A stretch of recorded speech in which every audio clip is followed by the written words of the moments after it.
Hello friends, இன்றைக்கு bakery ஸ்டைலில் மாஜரினை use பண்ணி லோ பட்ஜெட்டில் என்னென்ன ஐசிங் ஃப்ரோஸ்டிங் செய்கிறதுன்னு பார்ப்போம் வாங்க. தேவையான பொருட்கள் மாஜரின், ஐசிங் சுகர், நீங்கள் என்ன பிராண்ட் வேணுமென்றாலும் எடுத்துக்கொள்ளலாம். கலரிங், எனக்கு இன்றைக்கு சாக்லேட் கலரிங் தான் வேணும், அதால் நான் இதை எடுத்துருக்கிறேன். Spatula, scraper, piping bag, nozzles. நான் இன்றைக்கு இந்த 3 நொசல்ஸும் எடுத்துருக்கிறேன். வடிவாக பாருங்க.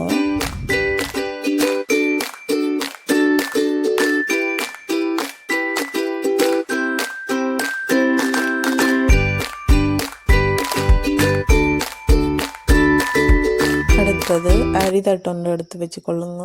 அதில் உங்களுக்கு தேவையான அளவு ஐசிங் சுகரை நல்லா அரித்து வச்சுக்கொள்ளுங்க. நீங்கள் அரித்து வச்சிங்கன்னா தான் உங்களுக்கு ஐசிங்குக்கு ஈஸியாக இருக்கும், இல்லைன்னா கட்டி கட்டியாக வந்து கொண்டிருக்கும்.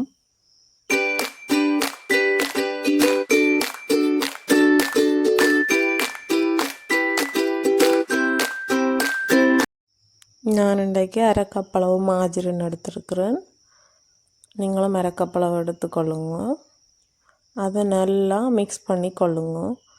மாஜரின் வந்து ஒரு க்ரீம் கன்சிஸ்டன்சிக்கு வரணும், அது வரைக்கும் நல்லா மிக்ஸ் பண்ணிக்கொண்டே இருங்க.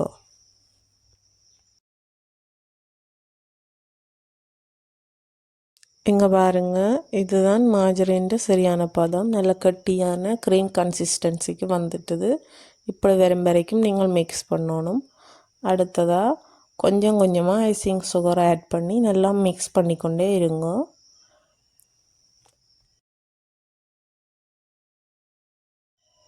என்னென்று சரியான பதத்துக்கு கொண்டு வரதுன்னு நான் சொல்லித்தரேன், வடிவ பாருங்க. கொஞ்சம் ஐசிங் சுகர் ஆட் பண்ணி நான் மிக்ஸ் பண்ணிக்குள்ளே இப்படி ஸ்மூத்தாக தான் வந்தது. எடுத்து பார்த்தோன்னா பாருங்க, மாஜரின் மட்டும்தான் கொஞ்சம் கணக்கு இருக்கிற மாதிரி தெரியுது. அப்போ இது ரெடி ஆகலை. இன்னும் கொஞ்சம் ஐசிங் சுகர் ஆட் பண்ணி நான் மிக்ஸ் பண்ணி கொண்டு இருக்கிறேன்.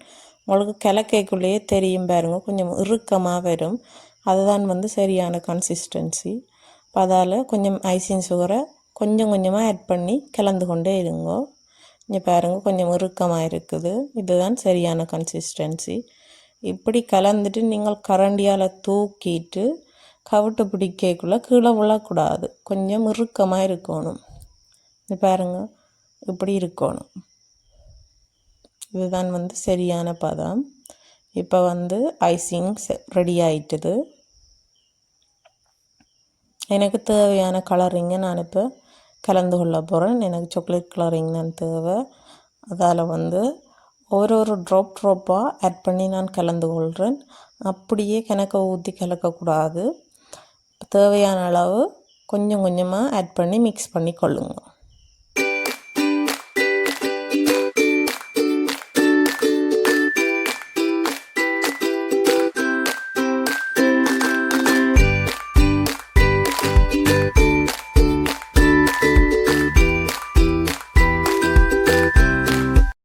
இங்கே பாருங்கள், நான் கொஞ்சம் கொஞ்சம் ஆட் பண்ணி சரியான கலருக்கு எடுத்துட்டேன். பர்ஃபெக்டாக எனக்கு வந்தது. நீங்களும் ஒவ்வொரு ட்ராப்பாக ஆட் பண்ணி கொள்ளுங்க. ஐசிங் ஃப்ரோஸ்டிங்க்கு தேவையான எல்லாம் ரெடி பண்ணி வச்சுட்டேன். எனக்கு தேவையான சைஸுக்கு கேக்கை வந்து நான் கட் பண்ணி எடுத்துக்கொள்கிறேன். நீங்களும் தேவையான சைஸுக்கு கட் பண்ணி கொள்ளுங்க. கட் பண்ணிவிட்டு ஐசிங் இப்போ ரெடி பண்ணுவோம். மேற்பக்கம் ஃபுல்லாக மாஜரினை தடவி கொள்கிறேன். ஏனெண்டா வந்து நான் ஐசிங் பண்ணைக்குள்ளே வந்து கேக்கின்னு மேல் பக்கம் சைட் பக்கம் எல்லாம் உதிர்ந்து வரும். அப்படி உதிர்ந்து வராமல் இருக்கிறதுக்காகத்தான் நான் வந்து மாஜரினை எல்லா இடமும் பூசிக்கொள்கிறேன். நீங்கள் கேக்கின்னு 4 கரைக்கும் மேலேயும் பூசிக்கொள்ளுங்க வடிவா. எல்லோரும் கேக்கின்ற மேல் பாட்டை வந்து கட் பண்ணி எடுத்துக்கொள்ளினோம். நான் பெருசாக கட் பண்ணி எடுக்க மாட்டேன், ஏன்னா மேல் பாட் தான் கொஞ்சம் டேஸ்ட்டாக இருக்கிற மாதிரி இருக்கும். உங்களுக்கு தேவைன்னா நீங்களும் கட் பண்ணி கொள்ளுங்க. இப்போ வந்து ஐசிங் பண்ணுவோம் வாங்க. மேல் பக்கத்தில் ஐசிங் எடுத்து கொஞ்சம் அழுத்தி தேய்ச்சி கொள்ளுங்க, மெல்லமாக அழுத்தி கொள்ளுங்க.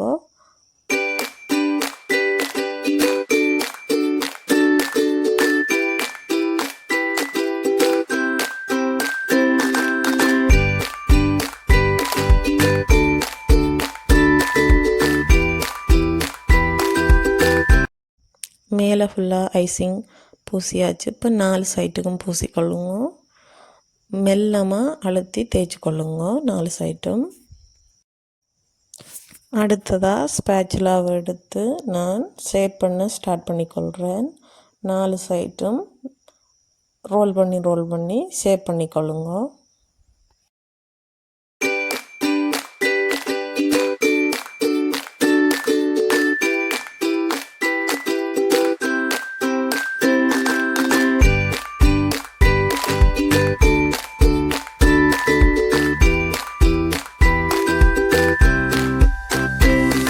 ஸ்க்ராப்பர் எடுத்து நான் 4 சைட்டும் வடிவாக ஈவனாக அழுத்திக்கொள்கிறேன்.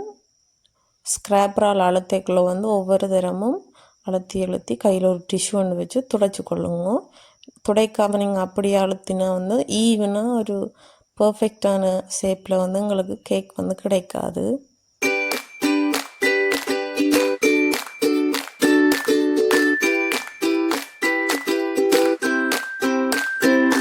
பைப்பிங் பேக்கில் ஐசிங் ஃப்ரோஸ்டிங்கை போட்டு முன் நுனியை மட்டும் கட் பண்ணிக்கொள்ளுங்க. கட் பண்ணிவிட்டு இப்படி கொஞ்சம் கொஞ்சமாக கும்பலாக அழுத்தி வச்சுக்கொள்ளுங்க.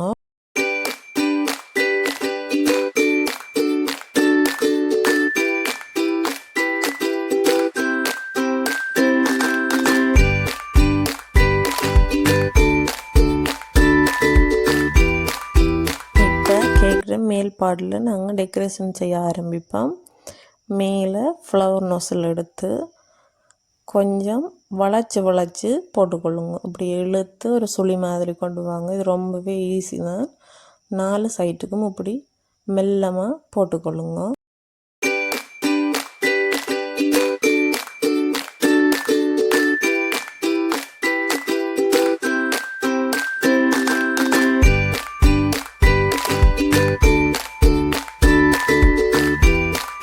டிசைன் போட்டுட்டு நான் இப்போ ரோஸ் போட போகிறேன். அதே நொசல்ஸால் மேலே ரோஸ் போட்டுக்கொள்ளுங்க. ஒன்றுமே இல்லை, கையை வச்சு ஒருக்கா சுற்றினீங்கன்னா சரி ரோஸ் ஃப்ளவர் வந்துடும். அப்படி 2-3 இடத்துல போட்டுக்கொள்ளுங்க. அதுக்கு பிறகு கொஞ்சம் ஒயிட் கலர் ஃப்ரோஸ்டிங் எடுத்து அங்கங்கே 3 ஃப்ளவர் வச்சுக்கொள்கிறேன். மோஸ்ட்லி எல்லோரும் ஐசிங்கில் பேர் எழுதுறது கஷ்டமாக இருக்குது, உங்களுக்கு வருதில்லைன்னு சொல்லுவினோம். நான் என்ன செய்வேன்டா டூத் பிக் எடுத்து எனக்கு தேவையான மெசேஜை மேலே எழுதி கொள்ளுவேன். எழுதிட்டு அதுக்கு மேலே ஐசிங் பண்ண ஆரம்பிப்பேன். அப்படி செஞ்சிங்கன்னா உங்களுக்கு பர்ஃபெக்டான தெளிவான லெட்டர்ஸ் கிடைக்கும்.